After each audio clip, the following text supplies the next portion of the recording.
My girlfriend said she was pregnant and pressured me to buy a house. She didn't know I'd had a vasectomy last year. I played along. At the baby shower, in front of her entire family, I stood up to make a toast. Then I handed her the doctor's report and congratulated the real father, who was standing right next to her. The day my girlfriend Chloe told me she was pregnant should have been the happiest day of my life. She stood in the middle of our living room, holding one of those little white sticks, tears of joy streaming down her face. She fell into my arms, sobbing about how she couldn't wait to start our family. How this was a dream come true. I held her. I hugged her back. I told her I was happy. I was a very convincing actor, because in that moment my heart wasn't filled with joy, it was a cold, empty void. My mind was a whirlwind of confusion, betrayal, and a single, undeniable biological fact. That baby was not mine. Here's the secret that Chloe didn't know. 18 months ago, long before I ever met her, I had a vasectomy. My previous relationship had ended in a messy, traumatic pregnancy scare, and I had made a firm, private decision that I was not going to bring a child into this world until I was absolutely certain I was with the right person and in a stable, committed partnership. I went through the procedure, and 6 weeks later, I went back for the follow-up tests.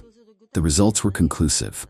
My sperm count was 0. I was, for all intents and purposes, sterile. I hadn't told Chloe about it. Our relationship, while serious, hadn't yet reached the stage of concrete, logistical family planning. We had talked about wanting kids someday, but it was always in a vague, abstract way. I was planning to tell her, of course. It was a conversation I knew we would have to have when someday started to become soon. But her surprise announcement had ambushed me. She had jumped the gun, and in doing so, she had revealed her entire hand. Her tears of joy dried up remarkably quickly, replaced by a steely, practical focus. "We can't raise a baby in this tiny apartment, Ryan," she said, her voice suddenly all business.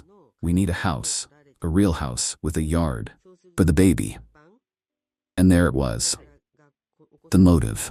The past few months she had been obsessed with the idea of buying a house, constantly sending me listings for expensive properties far outside our budget. I had been the voice of reason, telling her we needed to save more, to wait until we were more financially secure. Now, she had a biological trump card to play. The baby was her leverage, the key to unlocking the life of suburban luxuries she felt she deserved. The rage I felt was a cold, quiet thing.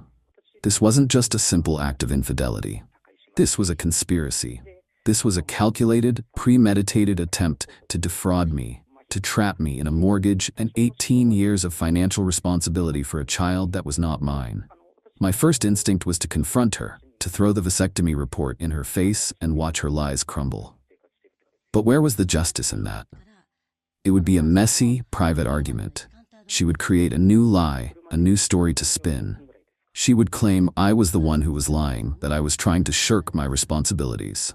No, a betrayal this elaborate deserved a more theatrical conclusion. She wanted to play the part of the glowing, expectant mother. Fine. I would play the part of the doting, supportive father-to-be. I would let her build her stage, decorate her set, and invite her entire audience. And when the curtain finally rose on her big performance, I would be there to rewrite the ending. I started observing. I became a quiet detective in my own life. I knew the baby had to be conceived around 9 weeks ago. I scrolled back through her social media, her calendar. And there it was, a work conference in another city. A conference I now seriously doubted had ever happened. In the photos she had posted from that weekend, one man was a constant presence. Her work bestie, Ben. He was in every picture, his arm a little too close around her, their smiles a little too intimate. I now had his name. Ben. The likely father. That weekend, I told Chloe she was right. We needed to be responsible. We needed to find a house for our new family. The look of triumph on her face was sickening. She spent the entire weekend dragging me to open houses. I smiled, I nodded, I asked intelligent questions about property taxes and school districts. I was the perfect image of a committed future father. She had no idea that I wasn't just looking at houses. I was gathering intelligence, biding my time, and planning the most elaborate, most public, and most satisfying baby shower anyone had ever seen. Update 1. The past 7 months have been the most surreal and disingenuous period of my life. I have become a master of the supportive nod, the encouraging smile, the feigned excitement. I have played the role of the proud, expectant father so convincingly that I think I deserve an award. The house hunt became the central focus of our lives. Chloe was relentless. Every weekend was a marathon of open houses and meetings with realtors. Her parents got involved, of course. They were overjoyed at the news of their first grandchild and fully supportive of Chloe's quest to get me to buy a house. They would send me links to listings, call me for updates, and offer unsolicited financial advice. I politely thanked them, all while feeling like a character in a very strange, very slow-moving play. I became an expert at creating believable delays. I was the picture of financial prudence. When they found a house they deemed perfect, I would be the one to find the flaws. The inspection report shows some potential foundation issues, I'd say gravely. It's too much of a risk for the baby. Or, I spoke to the bank and with the current interest rates, we'd be over-leveraged. We need to be smart about this. I even got pre-approved for a massive mortgage, a step that sent Chloe into fits of joy. It was a simple, reversible process, but to her it was a concrete sign of my commitment. Every move I made was designed to reinforce her belief that her plan was working perfectly. She thought my caution was just my boring, predictable nature. She had no idea it was a calculated strategy to stall for time. Meanwhile, I was watching her, and I was watching Ben, the work bestie. He was around more and more, always under the guise of being a supportive friend. He would come over for dinner. He would help assemble the baby crib, an act of such profound irony it was almost poetic. He would pat me on the back and say things like, "You're a lucky man, Ryan. She's going to be a great mom." I would just smile and agree, all while feeling the urge to ask him if he had any good names picked out. The centerpiece of this grand deception was, of course, the baby shower. Chloe's mother and sister took charge of the planning. It was going to be a massive affair, a huge catered event at her parents' house, with dozens of guests from her side of the family and all of our mutual friends. Chloe insisted that Ben be on the guest list. "He's just been so supportive through all of this," she said, her eyes shining with fake sincerity. "He's like an uncle to this baby already." "Of course," I said, "we have to invite Ben." I even offered to pay for half of the shower's expenses. I transferred a significant amount of money to her mother's account. It was an investment. I was funding the construction of my own gallows, and I wanted them to be perfect. The final piece of my own plan was the most important. I called the urologist who had performed my vasectomy. I explained that I needed a formal, notarized letter for my medical records. The letter was simple. It detailed the date of my procedure, the dates of my follow-up tests, and a concluding statement signed by the doctor, confirming with medical certainty that my sperm count was 0 and that I was sterile. I received the letter in a sealed envelope a week ago. It has been sitting in the top drawer of my desk ever since. It is a single sheet of paper that holds more destructive power than a bomb. The baby shower is tomorrow. The house is decorated, the gifts are wrapped, the guests are confirmed. Chloe is radiant, the perfect picture of a glowing mother-to-be. She believes she is one day away from the culmination of her grand plan. She thinks she is about to be celebrated. She has no idea she is about to be exposed. Update 2. The baby shower was, by all accounts, a spectacular event. Chloe's mother had outdone herself. The house and backyard were decorated in a tasteful explosion of pastel pinks and blues. There were balloons, streamers, a mountain of beautifully wrapped gifts, and a 3-tiered cake with little baby booties on top. It was a perfect, Instagrammable fantasy. I arrived with Chloe, playing my part. I mingled. I accepted congratulations from her aunts and uncles. I shook hands with her father's business partners. I was the proud, happy father-to-be. I even had a long, excruciatingly pleasant conversation with Ben, the actual father. He was in his element, the charming, supportive friend. He clapped me on the back. He told me I was a lucky man. I agreed. The irony was so thick, I felt like I was wading through it. After an hour of small talk and opening gifts, so many tiny clothes, so many useless gadgets, the moment arrived. Chloe's mother, beaming, tapped a glass with a spoon to get everyone's attention.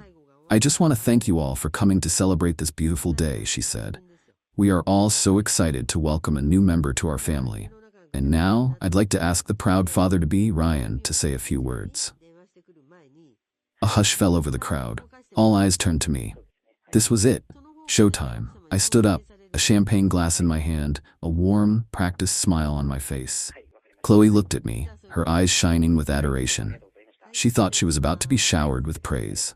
"Thank you, everyone," I began, my voice clear and steady. "I'm not much of a public speaker, but this is a special occasion.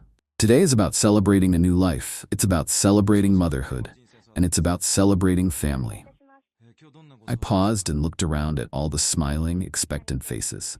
"Family," I continued, "is built on a foundation of trust, of honesty, of unconditional love. And as I stand here on the verge of starting my own family, I've been thinking a lot about those principles. I am so incredibly excited for Chloe to become a mother. I know she has all the love and support she could ever need, right here in this room." I raised my glass. "So I would like to make a toast. But first I have two very special gifts to share. One for the mother-to-be, and one for the man who has been so incredibly supportive throughout this journey." I looked directly at Ben. He was standing near the gift table, a smug, self-satisfied look on his face. He thought I was talking about him in a friendly way. "My first gift," I said, my voice ringing with false cheer, "is a heartfelt congratulations to the real father." I turned my body, raised my glass, and looked directly at Ben. "Congratulations, Ben," I said, my smile unwavering. "I truly wish you and Chloe all the best in your future together." A confused murmur rippled through the crowd. Ben's face went from smug to utterly baffled. Chloe's smile froze, then completely vanished, replaced by a mask of pure, white-hot panic. But I wasn't finished. "And my second gift," I said, my voice turning cold, "is for you, Chloe." I reached into the inside pocket of my jacket and pulled out a crisp, white, sealed envelope. I walked over to her, my footsteps echoing in the stunned silence. She was staring at me, her eyes wide with terror, as if she was just now realizing the ground beneath her was a trapdoor. I handed her the envelope. "This," I said, my voice now just a quiet, conversational tone that everyone could hear, "is a notarized copy of the medical report from my vasectomy last year. I thought you might need it for your records and for the birth certificate." I then turned back to the crowd of horrified, speechless guests. I raised my champagne glass one last time. "To honesty," I said, "and to family." I took a sip of my champagne, placed the glass gently on a nearby table, and walked out of the party. The silence behind me was absolute. It was the sound of a perfectly executed demolition. Final update: it has been 6 months since I made my toast at the baby shower from hell. I didn't stick around for the fireworks. I simply got in my car and drove away, leaving a crater in the middle of Chloe's picture-perfect life. The story of what happened next came to me in fragmented pieces from mutual friends and acquaintances who had witnessed the explosion. Apparently, the moment I walked out, the party descended into absolute chaos. The stunned silence was broken by Chloe's mother demanding to know what was in the envelope. Chloe, sobbing and hysterical, refused to open it, so her father took it from her trembling hands and read the doctor's report out loud. All eyes then turned to Ben. Trapped, cornered, and faced with the fury of Chloe's entire family, he crumbled. He admitted everything. The affair, the lie, the plan. The baby shower immediately turned into a screaming match between Chloe's father and Ben, while Chloe just sat there, catatonic, amidst a mountain of baby gifts that were no longer hers. The aftermath was a swift and total devastation of the life Chloe had tried to build. Her engagement was, of course, over. The friends who had been at the party were horrified, and the story of her deception spread like wildfire. She became a social pariah overnight. Her family, who had been her biggest enablers, were humiliated and furious. They hadn't just been lied to, they had been made to look like fools in front of their entire social circle. They are supporting her financially through the pregnancy, but their relationship is reportedly strained to the breaking point. They feel betrayed, not just by her, but by the perfect daughter they thought they had. Ben, the supportive work bestie, is now facing the reality of 18 years of child support. Their affair, which was a fun, exciting secret, did not survive